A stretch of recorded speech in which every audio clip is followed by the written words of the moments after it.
Hey everybody, I'm with Harrison Chestang and here of KPOO FM San Francisco, and he is going to interview me. Unfortunately, I was tardy for his live show, but we're making up by doing this, and I'm going to record this. And I want to borrow your, Go ahead. thank you, just to prop this up here, like so, and set that right here, and as they say, as the Squire of Gothos would say, have at it. So I will Alright. sit over here, and yeah. So- how you doing, Harris? All right, so we're here All at CES with Zennie Abraham, and I understand that you have a new project that you're unveiling. Well, corporation. Zennie 62 Media is a full corporation, Delaware corporation, that was approved by the state on the 30th of December. And we have a website at zennie62media.net.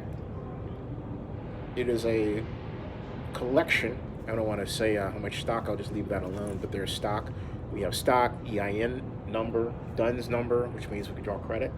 And that is superimposed upon our network of 98 blogs. YouTube channel with 43,900 subscribers, probably more than that now. Not a lot still, but hey, we have monthly views of 270,000, I believe. And we have Oakland News Now, which is Oakland's only daily blog, news blog, and a system where we report the news and we make video blogs via smartphone. The videos become blog posts as opposed to the video being made and then sitting down at a computer and then inserting into a blog. I can simply make the video, upload it to YouTube, and the system that I program does the rest. So around that is where the business is built, but also our revenue comes from the people that come to us and say, let us tell your story, like Maria Kaplan, for example, the deputy mayor of San Francisco under Billy Brown, who developed the Salesforce Transit Center, never got the credit she deserved, and came to me last year and said, hey, this San Francisco Chronicle is not telling my story. That she gave John King a 12-page bio story of what she had done. Never ran it, never looked at it.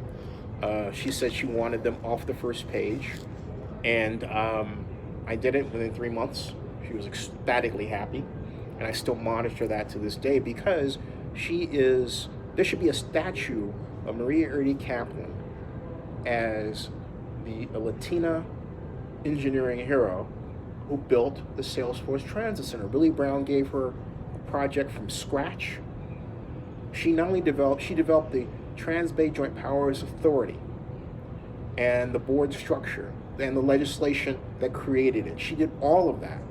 And for her to not get the credit she so rightly deserves is criminal. Criminal. And let me ask you about something that's going to be happening here in the fall. Something that used to be happening in San Francisco as Oracle World. And Oracle World shocked a lot of people in San Francisco by announcing that they were going to move their conference to Las Vegas. And the reasons were a combination of the situation on the streets of San Francisco, the homelessness, the filth on the streets, and high hotel rates. And you would think that Vegas has high rates for the big conferences, but apparently it's cheaper to come to a conference here than going to a conference in San Francisco. What was your reaction when you heard that Oracle was leaving the city? I wasn't surprised. It's not the filth, it's the cost. The problems of conditions caused by homelessness are symptomatic of a gigantic high cost structure that California has, I believe, now deliberately developed to retard the growth of its low-income and minority population. And I know it's a controversial statement, but the reason why I say that is because if you go to Oakland News Now, the story that's bookmarked is about Oakland 2020 and the decline of its black population. And what I discovered in writing it, and it's a rolling document. I'm still adding to it. Others will add as well. But to cut to the chase, then Oakland Mayor Jerry Brown said to Salon, he said that gentrification was neighborhood improvement. Mm-hmm. He said that the left was not equipped to deal with success. They only knew how to deal with misery.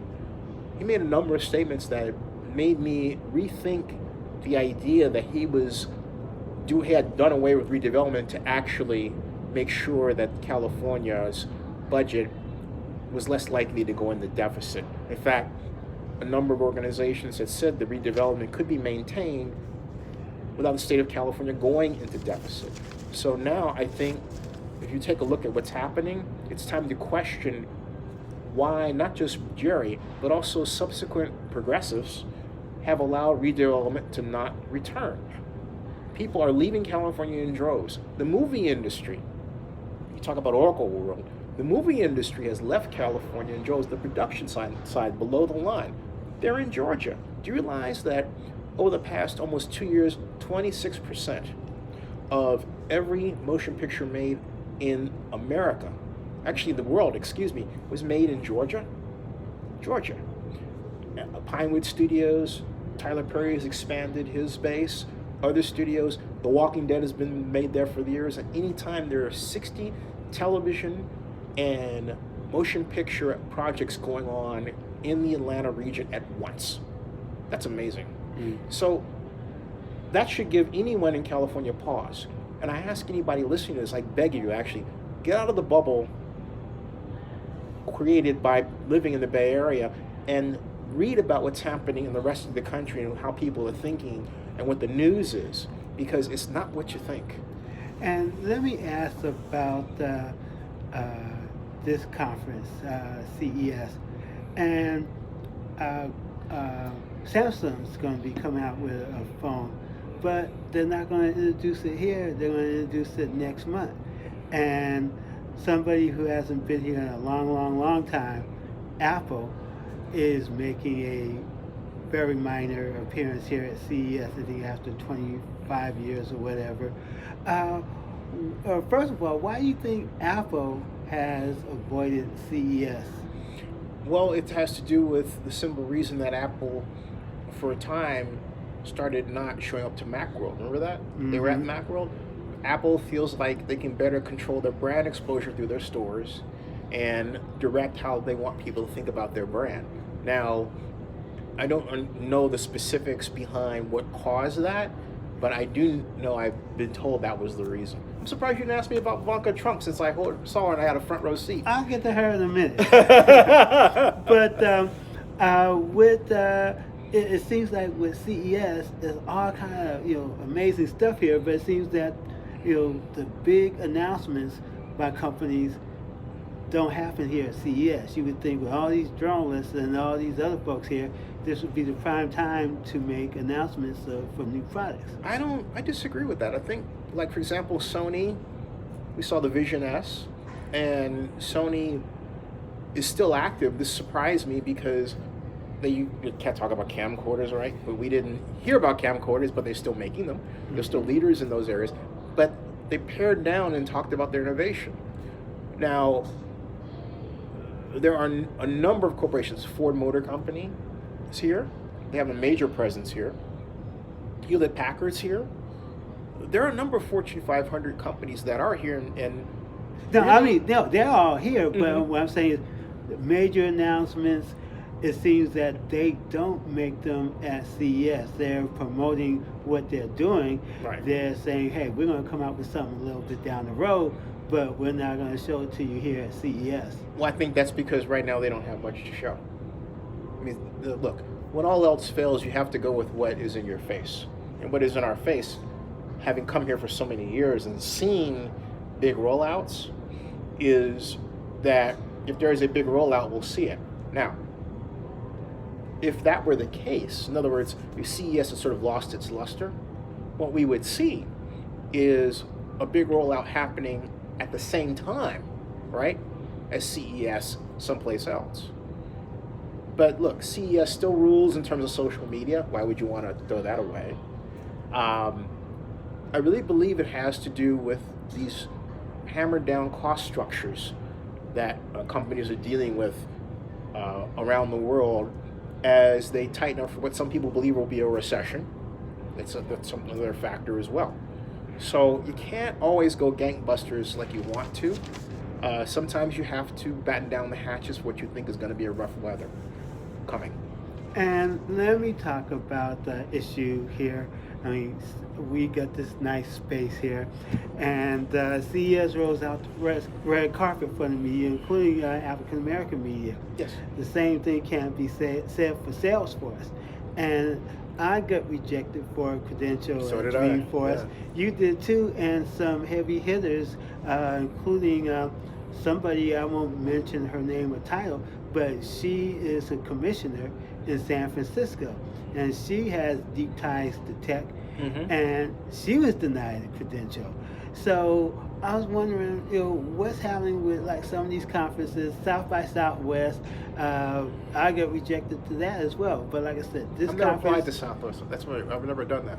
they roll out the red carpet. So what's your view about Dreamforce? Because Benioff, he goes out, minority this and minority that. I'm an advocate for getting more people in tech. So, well, I'm going to counter that by saying thank you, Morgan DeBalm, for doing Afrotech, because what she is saying by acting, right, is we have to make our own. You make your own private Idaho.